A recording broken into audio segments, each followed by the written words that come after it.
మేము సాక్షులుగా ఉండున్నట్లు మా జీవితాలలో కూడా పరిశుద్ధ గ్రంథంలో రాయబడినటువంటి గొప్ప కార్యాలకు మించి శక్తి కలిగిన కార్యములను మీ మందిరంలో ఉన్నటువంటి నిబిడల జీవితాలలో మీ కొరకు సాక్షులుగా, మీ కొరకు సజీవమగినటువంటి పరిశుద్ధ బలవంతులుగా నీవు స్థాపించుకున్నటువంటి నీ వారికి తండ్రి నీ కార్యములను కనపరిచి సాక్షులుగా మీరు స్థాపించండి.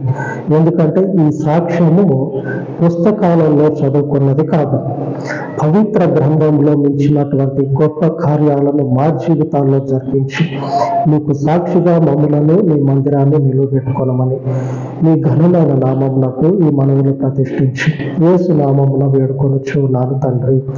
ఆమేన్, ఆమేన్. మన పరిశుద్ధుడైనటువంటి దేవుని కృప నిత్యము మనకు తోడై ఉండును గాక. ఆమేన్, ఆమేన్. Praise the lord.